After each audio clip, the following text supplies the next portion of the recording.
오늘 주시는 하나님의 말씀은 요한복음 14장 16절로 17절입니다. 제가 읽겠습니다. 내가 아버지께 구하겠으니 그가 또 다른 보혜사를 너희에게 주사 영원토록 너희와 함께 있게 하리니 그는 진리의 영이라. 세상은 능히 그를 받지 못하나니 이는 그를 보지도 못하고 알지도 못함이라. 그러나 너희는 그를 아나니 그는 너희와 함께 거하시며 또 너희 속에 계시겠음이라. 아멘. 제가 30살에 교회 개척을 하려고 이제 교육전도사로 신무했던 곳에서 이제 나오기 전에 한 남자 집사님이 저를 보시면서 사업하시는 분이셨는데 그런 이야기를 하더라고요. 전도사님, 소도 비빌 언덕이 있어야 합니다. 몇 번은 그 말을 하더라고요. 비빌 언덕이 없어 보였나 봐요. 젊은 나이에 좀 어려운 도전을 하는 것 같은데 좀 누가 도와주면 좋겠는데 도와줄 사람은 없어 보이고, 그래서 본인이 좀 도와주려고 했나? 도와주진 않았습니다. 어떻게 말로 비빌 언덕이 있어야 소도 이렇게 버티고 좀 운신의 폭이 있습니다. 맞는 말이죠. 사람이 살면서 어려울 때 물질이든 또 다른 부분이든 그렇게 비빌 언덕, 의지가 될 만한 사람이 있다는 게 얼마나 큰 힘이 되겠습니까? 어떠세요? 여러분, 비빌 언덕이 있으십니까? 생각나는 분이 계실 거예요. 내가 그래도 어려울 때 전화하면, 도와달라고 하면 도와주실 수 있는 친지든지 지인이든지. 근데 그분이 진짜 비빌 언덕이 되실까요? 그 부분도 한번 퀘스천 마크를 가져봐야 합니다. 진짜 비빌 언덕이 될까요? 또 어떤 분은 나는 없다.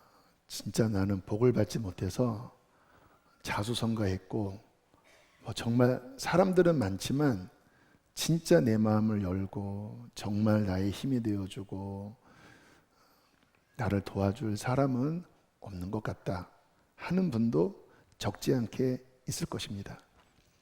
그런데 오늘 성경을 보면 그와 관련돼서 놀라운 말씀을 하십니다. 14장 16절 함께 읽겠습니다. 시작.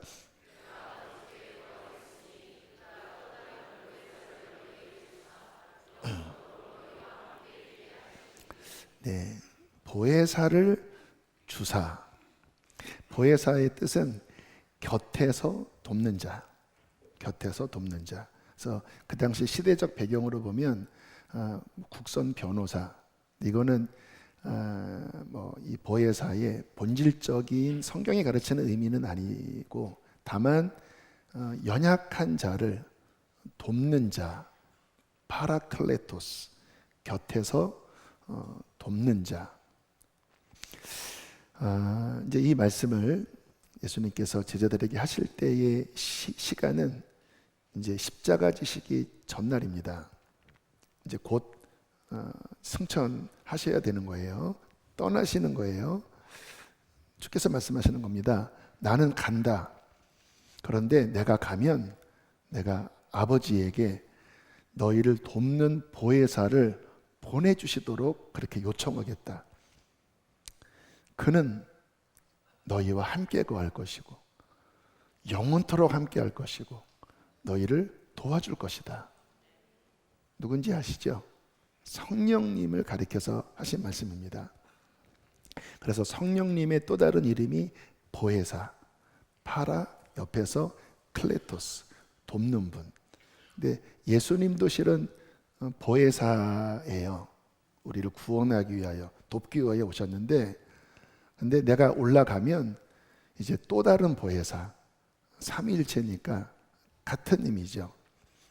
그 보혜사를 너희 안에 보내주어서 너희를 돕고 너희와 함께 있게 하겠다.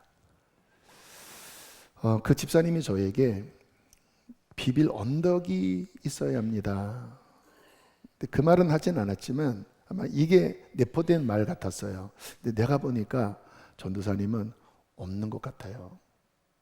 무모한 도전 아닙니까? 제가 지금이면 이렇게 말할 것 같아요. 있습니다. 성령님이 계십니다.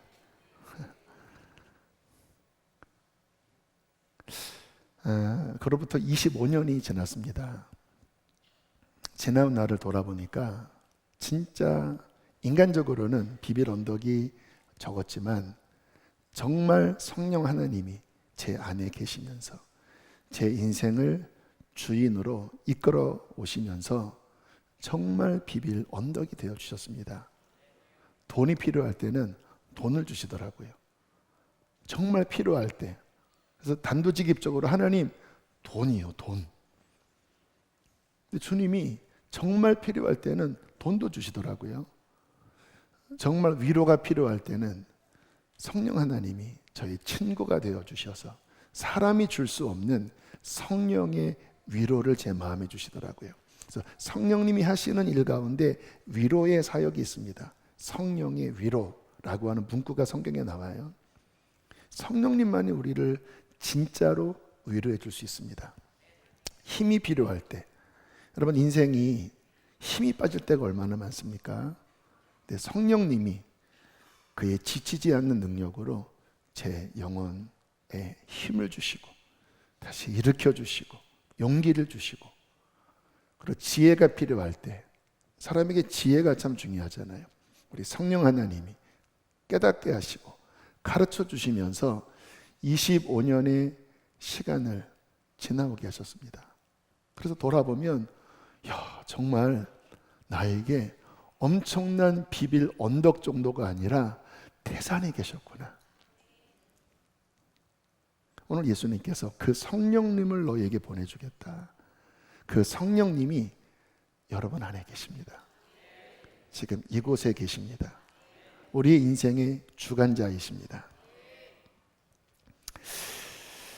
여러분, 우리가 성경 말씀을 하나님께서 말씀하시고자 하는 수준대로 이해해야 합니다.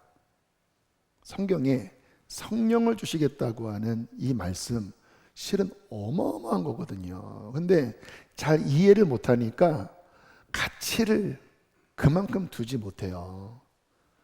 성령님이 우리 안에 오셨는데 돈이 없으면, 의지할 사람이 없으면 나는 돈이 없는데, 나는 의지할 사람이 없는데, 나는 비빌 언덕이 없네, 막 낙심하고 외로워하고.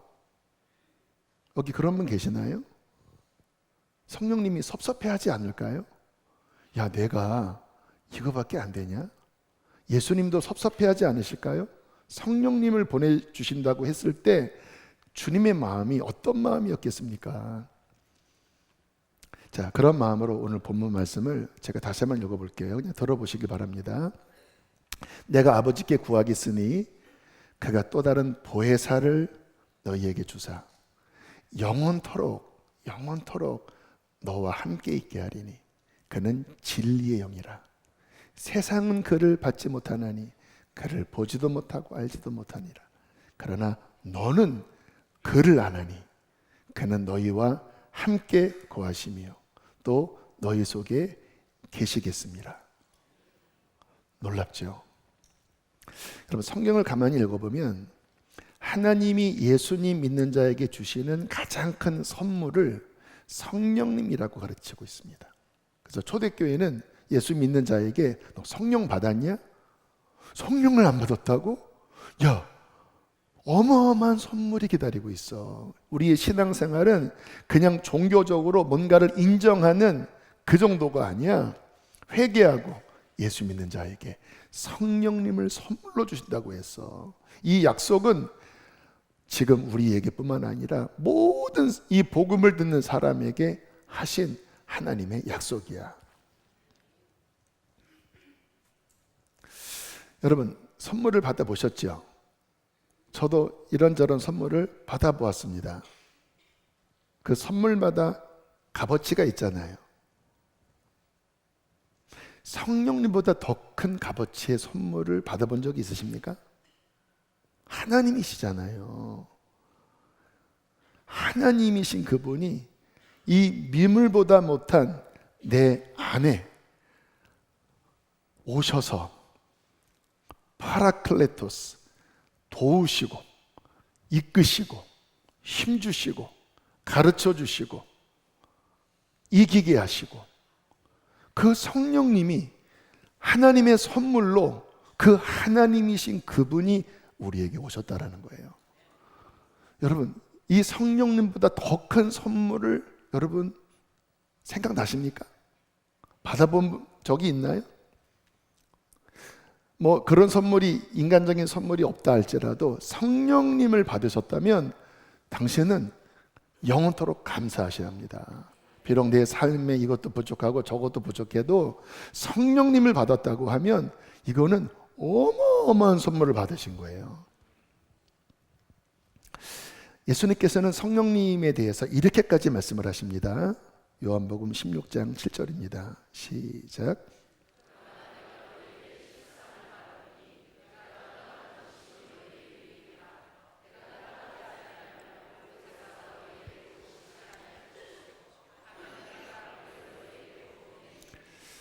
네, 내가 떠나는 게 실은 너희에게 더 유익해. 뭐 삼위일체 하나님이시니까 같은 분 아니겠습니까? 아마 이런 의미 같아요. 주님이 이 말씀을 하실 때는 육신을 입고 이 땅에 계실 때잖아요. 그러니까 육신적인 제약이 있습니다. 특히 공간적 제약이 있어요. 그래서 주님이 이렇게 여기저기 다니시잖아요. 모든 곳에 다 계시지는 않으셨잖아요. 육신을 입고 계시니까. 그러니까 주님께서 내가 가는 게 더 유익하다라고 하는 뜻은, 이제 성령을 보내주면 그는 언제나 너희 안에서, 모든 사람 안에서 시공간의 제약을 받지 않고 내 모든 구원의 능력을 가지고 너희 가운데 역사할 거야.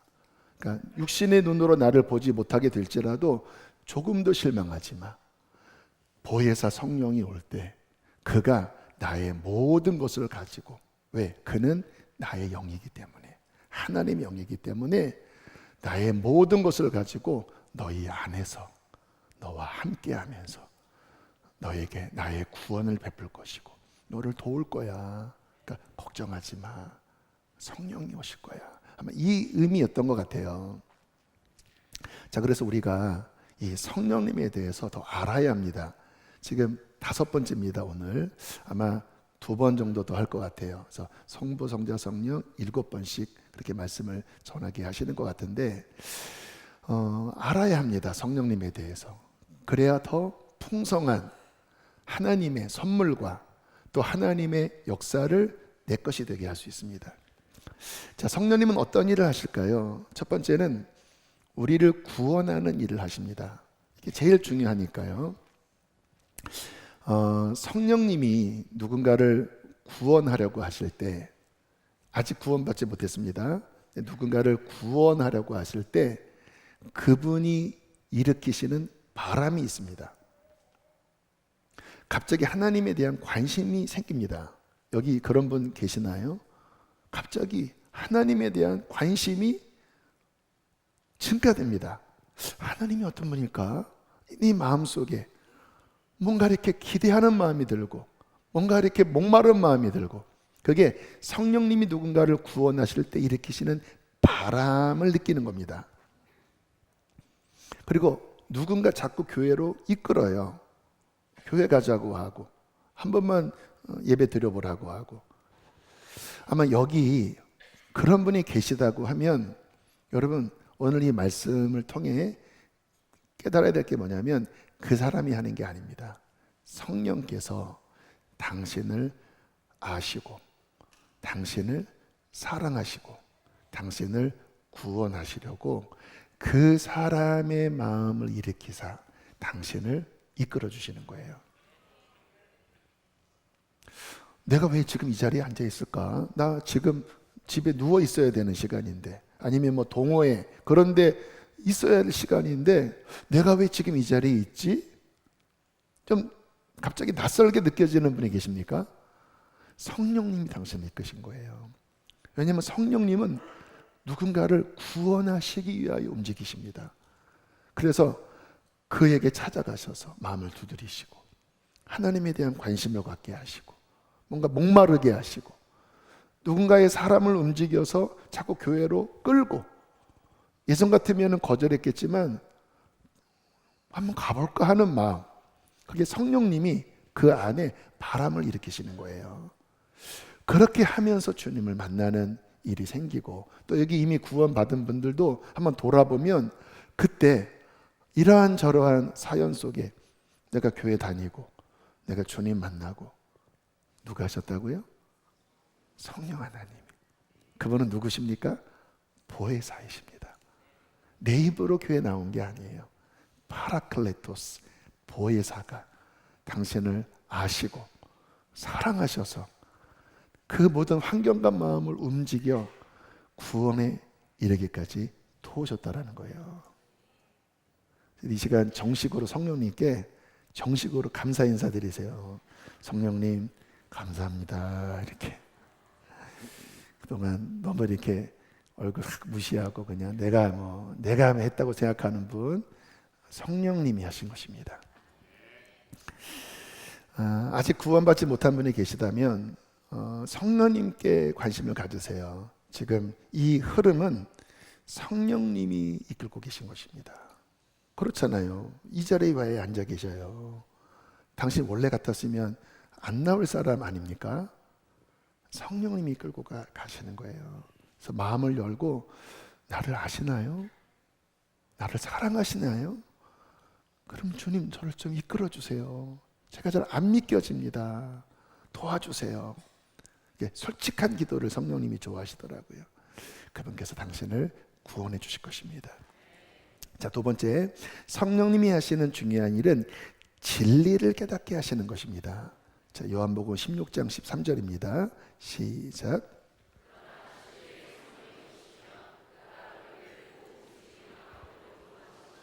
네, 성령님은 진리의 성령. 그래서 성령님은 진리 가운데로 우리를 이끌어 주신다라는 거예요. 진리가 뭐지요? 하나님의 말씀이지요. 근데 그 진리 중에 가장 중요한 진리는 예수 그리스도에 대한 진리입니다. 그래서 주님께서 내가 곧 진리다라고 말씀하시잖아요. 그래서 성령님이 오시면 특별히 예수님을 깨닫게 하십니다. 예수님이 하나님의 아들이시고 인간이 되셨고 나를 구원하기 위하여 십자가의 희생제물로 돌아가시고 그리고 부활하시고 나의 구원자가 되셨다. 여러분 생각을 해보면 많은 분들이 이것을 믿고 계시지만 한번 생각해 보면 이게 믿겨질 이야기입니까? 여기 좀 냉철한 분들, 좀 이렇게 이성적이고 논리적이고 좀 의심이 많은 분들, 여러분 이게 믿겨질 이야기입니까? 예수님 본 적이 없잖아요. 뭐 예수님이 성인이고 예수님의 가르침은 위대하고 그의 이웃사랑 참 놀라운 가르침인 스승이다, 이거는 이해가 돼요. 근데 하나님이고 하나님의 아들이고 나 때문에 십자가에 죽으시고 더군다나 부활하셨다고 하고 그가 나의 구원자라고 하는, 이거를 믿으라고 하는 게 인간적으로는 안 믿겨질 이야기입니다. 본 적도 없는데, 우리나라 사람도 아닌데 2000년 전에 그 청년을 어떻게 하나님의 아들로, 어떻게 부활의 주로, 어떻게 구원자로, 어떻게 인간적으로 믿습니까? 고린도전서 12장 3절은 이렇게 말씀을 합니다. 시작. 2장 10절 시작.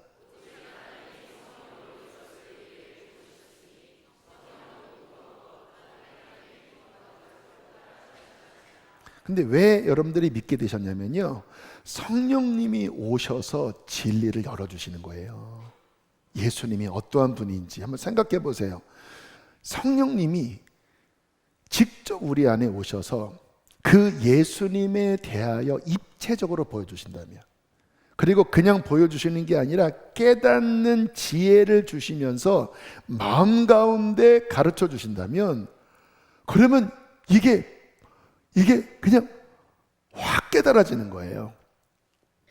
억지로 막 믿어 이게 아니라 그냥 막 마음에 물밀듯이 그 진리가 어떻게 하나님이신 그분이 나 같은 자를 위하여 이 땅에 오셔서 이런 희생을 치르시고 나 같은 죄인을 사랑하셔서 그리고 부활하셔서 나를 구원하신, 이게 성령님께서 열어주기 시작하잖아요. 그러면 입체 파노라마입니다. 입체 파노라마 정도가 아니라 그냥 다운로드입니다. 다운로드. 좀 전에 오직 하나님이 성령으로 이것을 우리에게 보이셨으니 성령은 모든 것, 곧 하나님의 깊은 것까지도 통달하시는 그 하나님 안에 있는 지혜와 하나님 안에 있는 사랑과 하나님 안에 있는 진리를 우리 안에 통째로 열어주실 때, 그때 주님이라고 나오는 거예요. 그래서 성령이 아니고로 예수를 진심으로 주라고 할 수 없다고 하는 게, 인간적으로는 이게 안 돼요. 더구나 우리 죄인이잖아요. 근데 성령이 오셔서 밝혀주시면 그가 너희를 진리 가운데로 이끌어 주시리니, 그 진리는 누구십니까? 예수 그리스도. 그때 비로소 눈이 열리면서 내 눈 밝았네 참 내 기쁨 영원하도다. 눈이 밝아지면서 막 감격하고 막 믿음이 막 그냥 벅차오르는 거죠. 억지로 믿는 게 아니라 그냥 믿겨지는 거죠. 왜? 성령님이 보여주신 거니까. 저는 우리 교회 안에 이와 같은 성령의 역사로 예수님이 깨달아지고 예수님이 믿겨지고 그 예수님에 대한 믿음으로 정말 마음과 삶이 막 변화되는 그 진리의 영이신 성령의 역사가 더 파도치기를 바랍니다. 그래야 진짜 신앙생활을 하게 되는 거예요. 여러분의 자녀들 있잖아요. 억지로 안 돼요. 억지로 안 돼요. 뭐 어릴 때야 뭐 그냥 아이들이니까 뭐 예쁘게 따라하지만 그게 자기 것은 아닙니다. 성령이 오셔서 그 안에 비추셔야 비로소 아이든 어른이든 진리를 깨닫게 되고 그리고 구원을 받게 되고 변화가 일어나는 거예요. 그래서 정말 우리는 이 성령님을 갈망해야 되고 이 성령님의 역사를 사모해야 하는 것입니다. 그뿐 아닙니다. 다시 16장 13절을 보면 시작.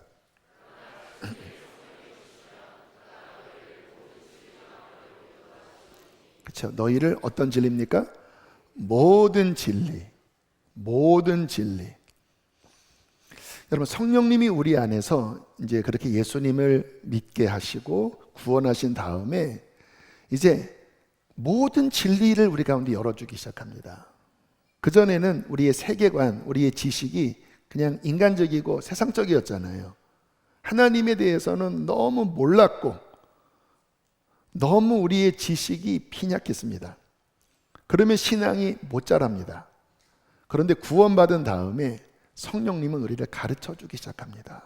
하나님은 누구신지, 예수님은 누구신지, 성령님은 어떤 분인지, 구원은 무엇인지. 지금 우리가 시리즈 말씀을 쭉 전하는데 감사한 건 계속 생각이 나요. 그 다음이 계속 생각이 나요. 성령님이 우리를 진리 가운데로 이끄시면서 또 오병이어 통독하잖아요. 매 해마다 통독할 때마다 요 부분이 열리고 그게 모든이잖아요. 모든. 또 요 부분이 열리고 그때마다 점점 하나님을 아는 지식이 넓어지고 그러면서 우리의 신앙이 자라나는 거거든요. 여러분, 이것은 우리의 신앙과 인생의 실제적인 필요입니다. 실제적으로 도움이 돼요. 어제는 사도행전을 쭉 읽었습니다. 특별히 이제 13장부터 보면 바울이 이제 전도 여행 1차 그리고 2차, 이제 3차, 이제 마지막 3차 끝날 쯤에는 이제 예루살렘에 들어가서 이제 붙잡히고 그리고 한 3년여 감옥에 들어가서 그 당시 총독 앞에도 서고 근데 뭐 정말 모든 사람들이 막 바울을 죽이려고 진짜 막 모략을 피고 막 작전을 피고. 근데 보니까 바울이 엄청 담대한 거예요. 엄청. 그 총독 앞에 본인은 혼자입니다. 다 죽이려고 해요. 그런데도 이 몸에 손에 이렇게 쇠사슬을 묶인 상태에서 아그리빠 왕이요, 나는 당신이 내가 이 쇠사슬에 묶인 것 이거 빼놓고 나처럼 예수 믿길 바랍니다. 그러니까 아그리빠 왕이 야, 네가 감히 나한테 그 몇 마디 말로 나를 뭐 그리스도인이 되게 하려냐? 막 오히려 당황해요. 나는 예수를 만났고 나는 이것을 증거하지 않을 수 없습니다. 막 당당하게. 그리고 로마에 호송 갈 때도요, 그 배 안에 한 270여 명이 타고 있었는데 사도 바울이 기도하면서 지금 출항하면 위험합니다. 지금 출항하면 안 됩니다. 근데 뭐 죄수의 말을 듣습니까? 아니나 다를까 막 그냥 엄청나게 막 풍랑에 휘말리잖아요. 그런데 바울이 기도하다가 하나님이 천사를 보내사 내가 이 배는 망가지게 하겠지만 너뿐만 아니라 배 안에 있는 모든 사람들의 생명을 네 손에다 붙여주겠다. 그러니까 너 때문에 배 안에 있는 사람들 목숨을 다 살려주겠다. 그러니까 바울이 백부장에게 그거를 전해요. 하나님이 어젯밤에 내가 섬기는 하나님의 천사가 와서 화물과 배는 망가지지만 생명은 다 건진다고 했습니다. 그러니까 음식 드십시오. 당당해요, 당당해. 일대만입니다, 일대만. 모든 사람이 다 본인을 막 죽이려고 하는데도 당당해요. 주님이 그 영역을 열어주시면서 왜 바울이 담대한지 아니? 바울은 나만 의지했다. 나만 바라봤다. 내 안에 섰다. 그러면서 저에게 너도 나를 의지하고 담대해라. 뭐예요? 저에게 진리를 이모저모로 열어주시면서 말씀하시는 거예요. 근데 이게 성령님이 저에게 필요하니까 그 말씀을 하시는 거예요. 저에게 힘을 내, 담대해. 너 나만 바라봐, 나만 의지해. 바울 봐봐, 수많은 사람이 이렇게 했어도 담대했잖아. 성령님께서 우리를 이모저모 진리로 가르쳐 주시면서 그 진리 속에 우리의 인생을 끌어가시고, 할렐루야, 인생을 승리하게 하시고, 그렇게 하면서 우리는 승리하는 것입니다. 그래서 이 성령님이 처음 예수를 믿게 하실 뿐만 아니라 모든 진리 가운데로 이끄시는 이 성령의 가르침을 받는 것, 신앙생활의 절대적이고 우리의 인생의 절대적입니다. 예수께서는 사람이 떡으로만 사는 것이 아니라 하나님의 입에서 살아있는, 지금 말씀하시는 그 말씀으로 살아야 한다. 근데 누가 살아있는 그 하나님의 말씀을 우리 안에 주시죠? 성령님, 보혜사 성령님, 진리의 성령님이십니다. 그래서 성령님이 말씀을 가르쳐 주시면 말씀이 살아 움직이더라고요. 그리고 지금 내 실정에 딱 맞아요. 누구에게도 이 상황을 이야기하지 않았는데 성령님은 아시잖아요. 딱 맞는 말씀, 꼭 필요한 말씀. 세 번째, 성령님은 우리의 기도를 도우십니다. 우리가 지금 기도회를 하고 있는데요, 저는 우리 교회가 참 감사한 게 기도가 살아있다라고 하는 게 감사해요. 요즘 많은 교회에 찬양도 세련되고 좋은데, 말씀도 세련되고 좋은데 기도가 아주 떨어져 있습니다. 근데 그러면 안 돼요. 성경적 신앙은 반드시 말씀과 기도가 1대1로 가야 합니다. 그게 성경의 가르침이에요. 그러나 기도는 하나님과의 소통입니다. 혼자 독백이 아니죠. 하나님과 소통되어야 기도가 맛이 있습니다. 여러분, 사람도 마음이 맞는 사람끼리 소통될 때 1시간이고 2시간이고 이야기를 하잖아요. 근데 대화가 안 통하면 10분도 힘들지요. 기도도 마찬가지입니다. 기도는 하나님과의 소통입니다. 근데 보이지 않는 하나님과 어떻게 소통을 해요? 로마서 8장 26절 함께 읽겠습니다. 시작.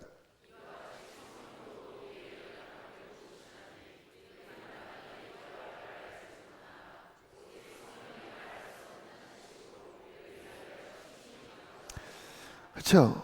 우리가 연약하고 하나님의 뜻도 모르고 어떻게 기도할 바도 몰라요. 근데 성령께서 말할 수 없는 탄식으로 우리를 위하여 친히 간구하실 뿐만 아니라, 제가 말씀을 인용하진 않았지만 우리 안에 성령을 통하여 하나님의 심정을 이해하면서 기도에 소통을 하게 하십니다.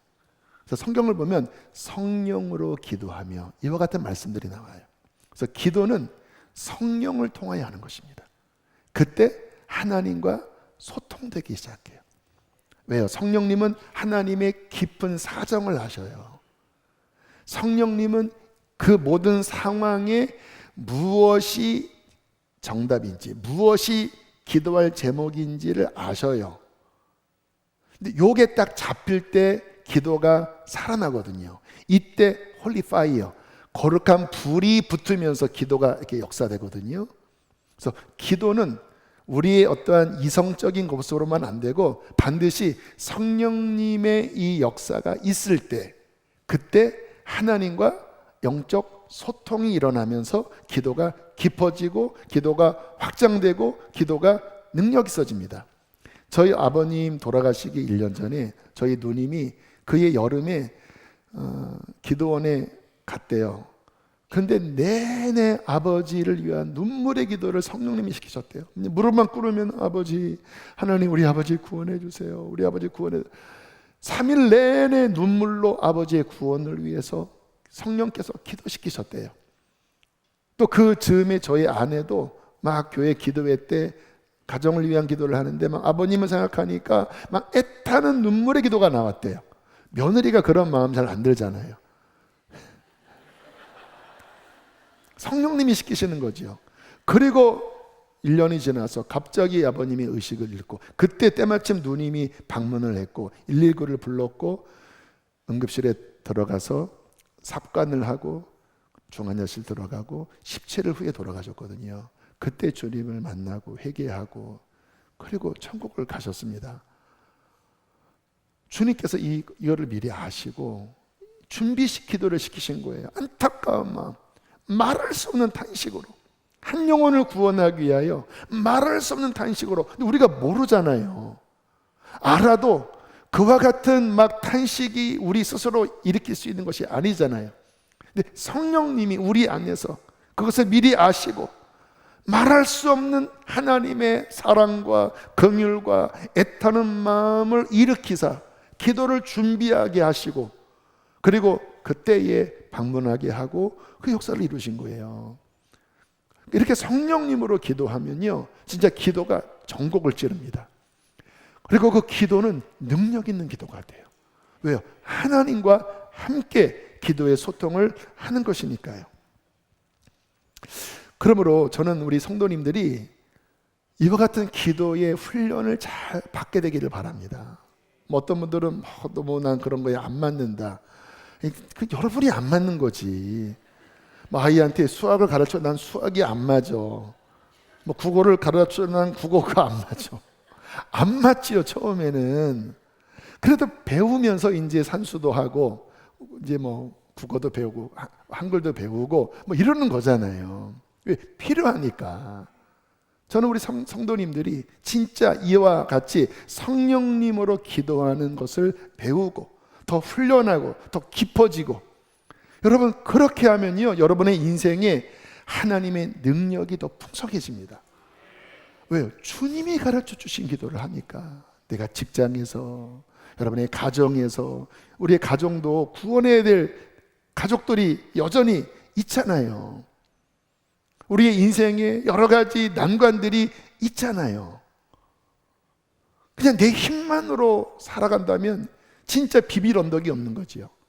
그런데 보혜사 파라클레토스, 내 안에서, 내 곁에서 나를 도우시고 나를 밀어주시고 이끌어주시는 그 성령님과 함께라면 여러분, 우리의 삶에 얼마나 놀라운 하나님의 일들이 일어나겠습니까? 얼마나 많은 변화가 일어나겠습니까? 주님께서는 우리의 삶을 그렇게 이끌어가기를 원하셔요. 그러면 이게 열리셔야 합니다. 성령님을 통하여 기도하는 법, 어떻게 주님의 마음을 받는지, 어떻게 성령님으로 함께 탄식하는지, 어떻게 그것을 뚫고 나가는지,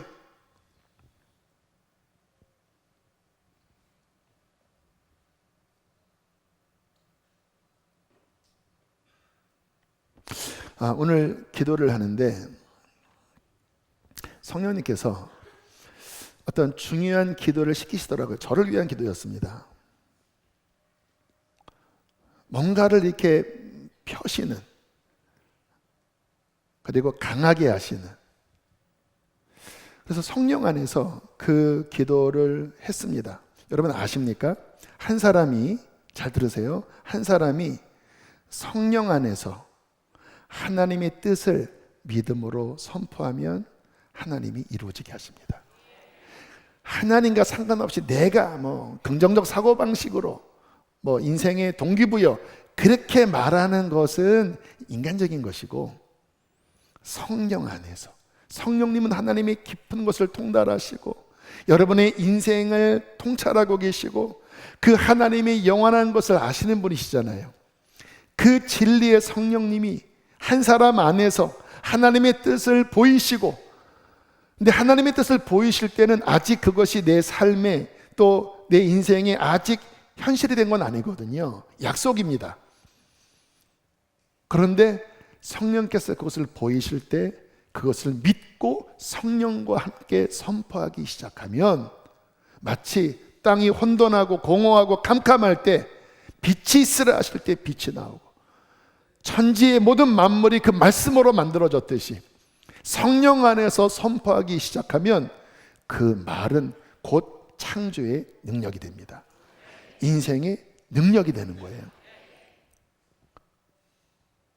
성경을 보면 주님께서 네가 믿고 구하면 산도 옮겨질 것이다, 다 그와 같은 원리 속에서 말씀하신 거예요. 근데 여기에 키가 바로 진리의 성령님, 그분이 우리 안에서 하나님의 뜻을 보이시고, 그리고 비록 내 눈앞이 현실이 아닐지라도, 여전히 교회 안 다니고 여전히 내 인생에 막힌 산이 있고 내 인생이 찌그러져 있다 할지라도, 내가 기도하면서 성령 안에서 그의 진리 속에 그의 뜻을 선포하기 시작할 때 산이 평지가 될 것입니다. 굽은 것이 곧게 될 것입니다. 골짜기가 도두어질 것입니다. 이게 하나님의 역사인 거예요. 근데 키가 뭐예요? 성령 안에서. 네 번째, 성령님은 우리를 인도하십니다. 에베소서 4장 30절 말씀 함께 읽겠습니다. 시작.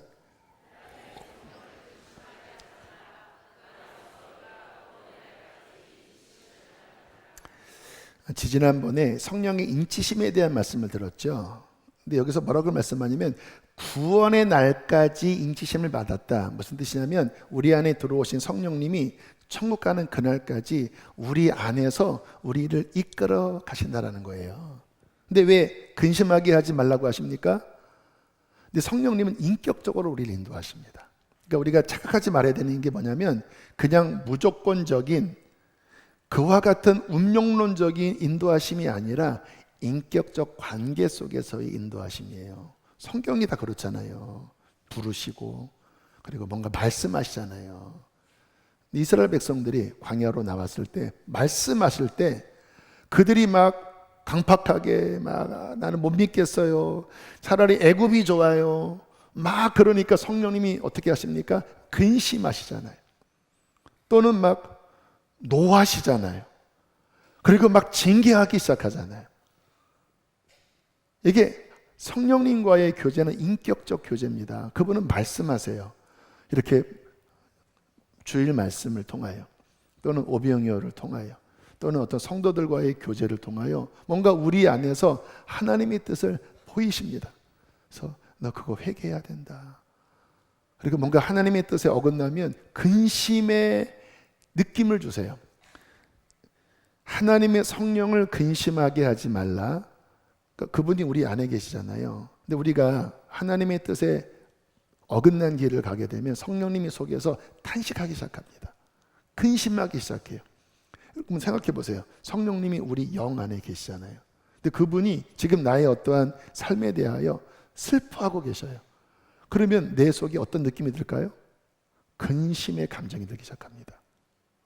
뭔가 불편해지기 시작해요. 근데 성령을 받지 않는 사람은 이게 없어요. 내 맘대로 살아도 인간적으로 힘들면 힘들지 성령님의 근심은 아니에요. 근데 성령을 받은 사람은 뭔가 어떤 내가 말을 하고 내가 어떠한 선택을 하려고 하는데 이 속에서 불편해집니다. 불편해요. 그리고 좀 더 가면 막 이 속에서 부대끼면서 근심이 돼요. 성령님의 근심입니다. 굉장히 중요한 감각이에요. 너희는 하나님의 성령을 근심하게 하지 마라. 광야에서의 백성들처럼 마음을 완고하게 하지 말아라. 성령께서 가르치실 때 귀를 쫑긋 세우고 죄송합니다 성령님. 성령님 죄송합니다. 저를 도와주세요. 저를 이끌어주세요. 저는 제 마음이 근데 쉽지가 않아요. 어떻게 하면 좋겠습니까? 그러면 성령님이 되게 기뻐하시고 그리고 좋아하세요. 우리 연약하잖아요. 도와주세요. 저를 이끌어주세요. 근데 제 마음이 지금 막 이래요. 어떻게 성령님 보혜사라고 하셨잖아요. 저를 도와주세요. 그렇게 마음을 열면 성령님이 도와주십니다. 그렇게 하기 위해 오신 거거든요. 구원의 날까지 연약한 우리를 돕고 이끌어주기 위하여. 근데 어떻게 해야 돼요? 성령님께 마음을 열고 도와달라고 하고 간구하고 하면 도와주시는데 막 완고하게 하고 막 내 고집을 피우고 광야의 이스라엘 백성처럼 막 원망불평하고 회개하라고 그래도 막 마음을 닫아버리고 그러면 어떻게 돼요? 자꾸 마음이 딱딱해지기 시작하고 영적으로 메말라지기 시작하고 하나님과의 관계가 단절되고 예배가 기쁘지 않고 그렇게 살아가다 보면 시험 드는 거죠. 하나님이 시험 들게 했나요? 자기가 시험에 빠져버린 겁니다.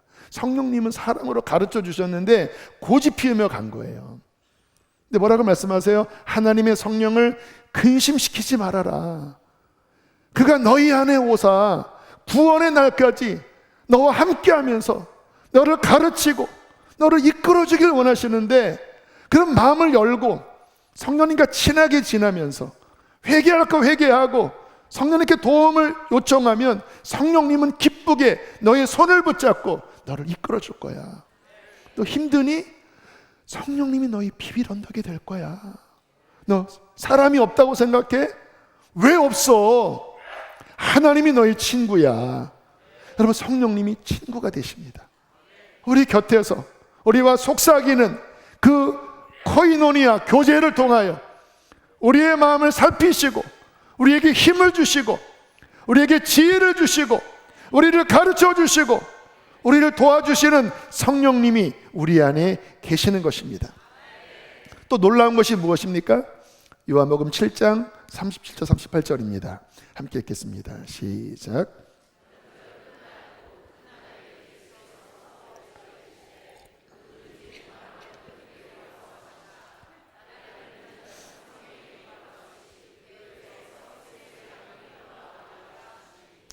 성령님만이 우리의 영혼을 채우십니다. 성령님만이 우리의 마음을 진정 만족시키십니다. 얼마나 놀라운 선물인가요? 목마르니? 그럼 내게로 와. 예수께로. 그리고 구해. 그러면 성령을 내가 물붓듯이 부어주고 그럼 이 속에서 채워지고 너만 채워주는 게 아니라 막 콸콸콸콸콸콸콸콸콸콸 여러분 지금 이렇게 흘러가는 게 느껴지시나요?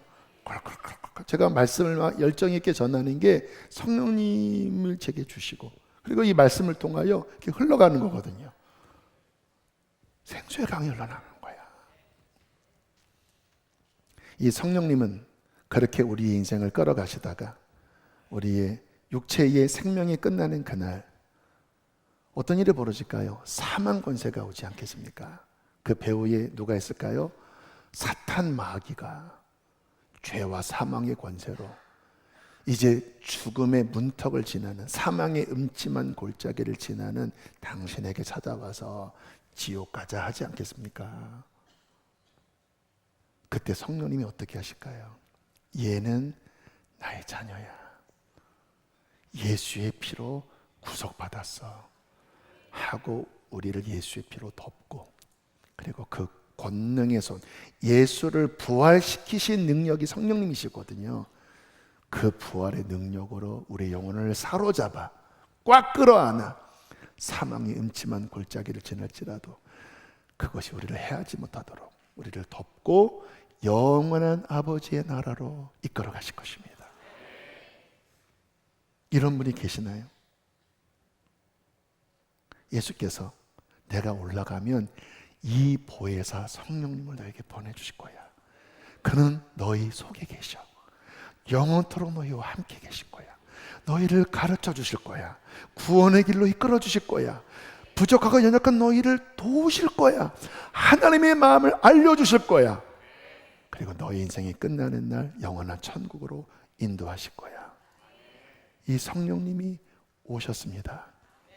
마음을 여십시오. 성령을 받지 못한 분 계속 그렇게 계시면 안 돼요. 이 선물을 우리에게 이미 허락되었는데 왜 성령 받지 못하고 교회만 왔다리 갔다리 하십니까? 말도 안 돼요. 성령을 받으세요. 구하십시오. 이미 받으신 분들 왔다리 갔다리 하지 마시고 충만 받읍시다. 그래서 다음 주는 이 성령 충만에 대한 마음을 성령께서 좀 풍성하게 전하라고 하시는 것 같아요. 아무튼 성령님이 계속 끌어가시네요. 성령 충만함을 받으세요. 그래서 하나님 기쁘게 섬기고 충만하게 섬기고 넉넉히 이기게 되기를 주의 이름으로 축복합니다. 우리 함께 찬양하시고 기도하신 후에 성찬 받겠습니다.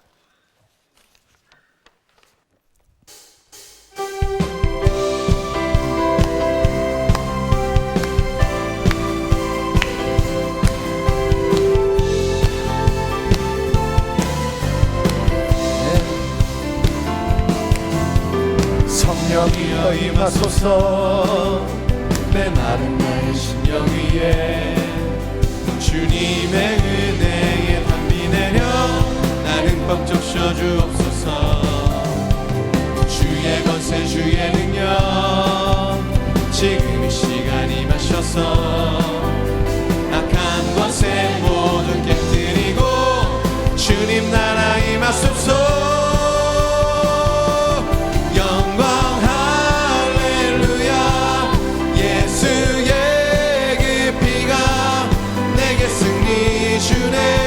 구원이 되시네. 영광 할렐루야. 예수의 이름이 능력되네. 소망이 한 번 더 부르겠습니다. 성령이여 임하소서. 성령이여 임하소서. 내 마른 나의 심령 위에 나의 심령 위에 주님의 은혜에 담비 내려 나 흠뻑 적셔 주옵소서. 주의 권세 주의 능력 지금 이 시간 임하셔서 악한 권세 모두 깨뜨리고 주님 나라 임하소서. 영광 할렐루야. 예수의 그 피가 내게 승리 주네 구원이 되시네. 영광 할렐루야. 예수의 이름이 능력되네. 소망이 되시네. 성령이 오셨네. 성령이 오셨네. 성령이 오셨네. 내 우리 성령님을 환영합시다.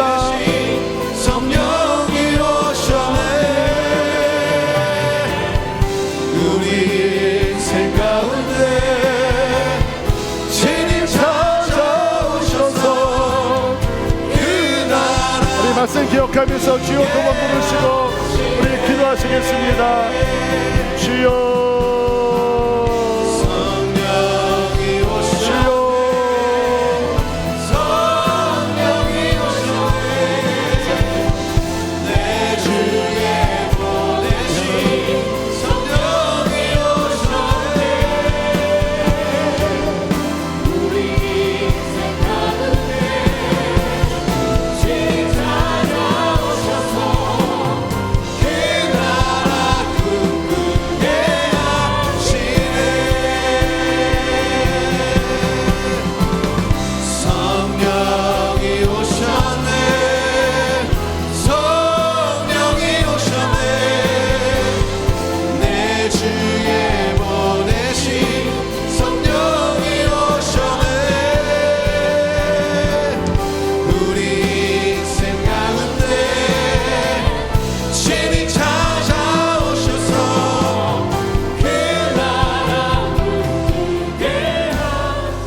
기도합니다. 하나님 축복합니다.